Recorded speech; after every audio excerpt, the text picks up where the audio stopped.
This is Ben Davison. Subscribe to Stephen Icon. Alright everyone, I hope you're all doing well. If you're new to the channel, click that subscribe button. It's brilliant over here. Now, late last night, Otto Wallin's promotional team, Stylistic Promotions, announced that Otto Wallin has in fact signed to fight Tyson Fury. And Stylistic Promotions, they're a very reputable company across Europe. In fact, they've literally just signed up Thomas Patrick Ward, my man from here in the Northeast. So big up Tommy Ward. Now, they've said that everything is signed, everything's done. Tyson Fury signed, Otto Wallin signed. Now they're waiting on ESPN, BT Sport, Frank Warren, Bob Arum, Top Rank, etc., to officially release it to the press. But this is a done deal, apparently. Now, Otto Wallin, he's 28 years old, from Sweden, and he's ranked number 1 in Sweden as well.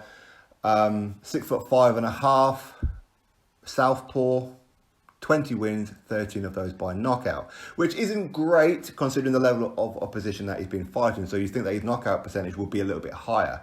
But it is what it is. His biggest win on his resume, you probably have to say, is Adrian Granat. It was supposed to have been BJ Flores, but BJ Flores failed a medical, was it a day or two before the fight? So BJ Flores would have been his biggest win on the resume, had he won, of course. And last time out, he took on Nick Kishner on the Clarissa Shields versus Christina Hammer undisputed fight. But the fight got ended before even round 1 had finished due to a clash of heads. So it actually went down as a no contest. So technically, he should have been 21-0, you'd have thought. But anyway, it's what it is. And Otto Wallin was the chief sparring partner for Anthony Joshua when Anthony Joshua took on Charles Martin. So Anthony Joshua's heavyweight title debut, I suppose you could say, against Charles Martin. So why? Because he was southpaw. So he's been around a bit and he's got a bit of experience, that's for sure. But is he a credible opponent for Tyson Fury? You probably have to say no. Based on the fact, well, if you put stock into lineal, then you have to say no. But ultimately, just because we don't know too much about Otto Wallin, because he's a European fighter, we don't get to see European fighters too much. So maybe that's pretty much where a lot of people are judging it from. But how I look at it is that Tyson Fury was out of the ring for a hell of a long time. He went through what he went through. He's well documented. Come back after a hell of a long time out of the ring. Took on Ferry, then Pianetta. Now, had he took on Tom Schwartz and then Otto Wallin, I don't think people would have been complaining. But the fact is, right smack bang in the middle of it, he went to America, took on Wilder. We all know that he beat Wilder, but got robbed. Then went to fight Tom Schwartz, then Otto Wallin. So this is why I believe people are complaining. But had he not fought Wilder, I don't think people would have been complaining about Otto Wallin the way that I'm seeing it. Now, Otto Wallin, he's ranked number 11 by the IBF, 4 by the WBA, and number 48 by BoxRec. Now, I always use BoxRec because it's not a sanctioning body, so there's no bias there. They don't get commissions, they don't get paid. They base it on who is it that you're fighting, how many fights you had, how active you are, and how did you beat them. But they've got Otto Wallin ranked all the way down number 48 for probably good reason. So, is this a legitimate fight for lineal? You have to say no. But how's this fight going to go? Well, Tyson Fury is going to box his ears off, of course. And maybe he'll stop him. We don't know, because we haven't seen Otto Wallin dropped or knocked out or wobbled or anything, to my knowledge at least. So there's no guarantees that Tyson Fury is going to knock him out. But as Otto Wallin isn't the biggest puncher in the world, what kind of chance do you give him? Very, very slim. Very, very slim. Because the only way to beat Tyson Fury is to nail him to the canvas, right? Can Otto Wallin nail him? I mean, potentially he could. He's a heavyweight, right? But based on the fact that he hasn't been stopping the level of opposition that he has been fighting, you have to question, can he actually stop Tyson Fury? So is it a cherry pick? You have to say yeah. But at the same time, he is undefeated. There's too many fighters at the top end of the divisions ranked across the sanctioning bodies that have undefeated records. Because they haven't been fighting anybody. They've been padding their resumes. Much like Wilder did for virtually his entire career. They haven't been fighting these people. So ultimately, when it's time to step up, you don't know if they're good enough. You don't know. Maybe Otto Wallin is far better than what most people are giving him credit for. But according to a lad who is Swedish, I won't give out his name just in case he doesn't want me to, but he says that Otto Wallin isn't even known in Sweden.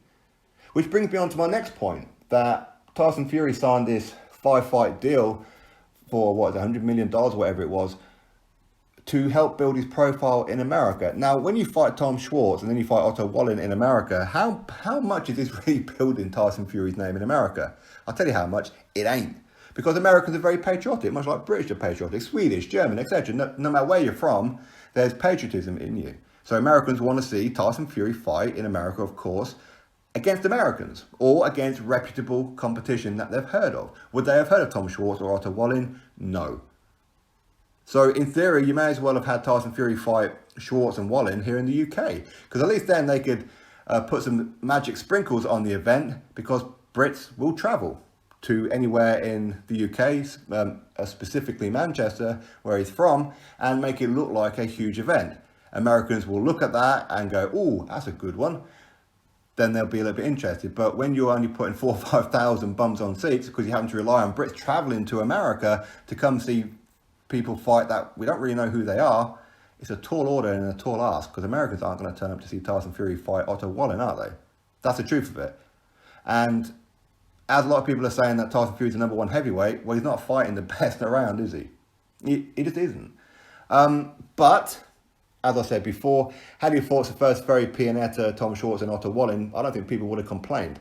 But the fact that he went over, done what he'd done to Wilder, he beat Wilder, and I'll keep on saying that, it's like he had the opportunity to have a rematch, and had he have fought him in the rematch then beat him, his profile in America would have continued high, because Americans love the comeback story. Most Americans believe that Tyson Fury won, they bought into Tyson Fury. But when you're fighting this kind of level of Europeans, Americans don't look out for Europeans for the most part, do they?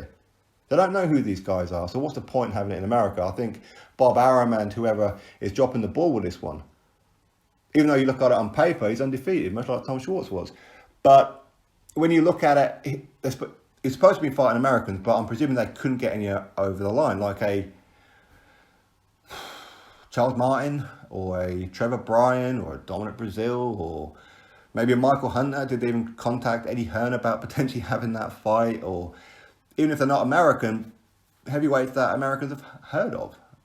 I mean, I think Americans would have been looking more at the Tyson Fury fight had he fought Oliver McCall, who's still active, by the way, than he would with Otto Wallin. But this isn't going to do his reputation any good whatsoever. Of course, Tyson Fury fans, very hardcore, of course. I mean, I love Tyson as well. But they're not going to be critical of this kind of opponent. They'll be like, yeah, it just is what it is. You know, he's going to be fighting Wilder. It's all preparation. Otto Wallin is not preparation for Wilder. Height-wise, sure. But Otto Wallin is southpaw. Deontay Wilder's barely an orthodox fighter, let alone southpaw. Deontay Wilder kicks or punches like a mule kicks. Otto Wallin, not the biggest puncher in the world. So they are kind of polar opposites from stylistically point of view anyway. But listen, we all said this when Tyson Fury fought Fury and Pianetta. We said, why are you fighting Wilder for? How can you do that? But Tyson Fury knows what he's doing. So that's what's going on. That Otto Wallin will take on Tyson Fury in America. And a lot of people are going to be unhappy about that. Some people are like, whatever, it is what it is. Quite clearly, lineal doesn't mean anything, all that kind of stuff. So anyway, that's what's going on. Drop your thoughts below about it. Click thumbs up, subscribe. Catch you all on the next one.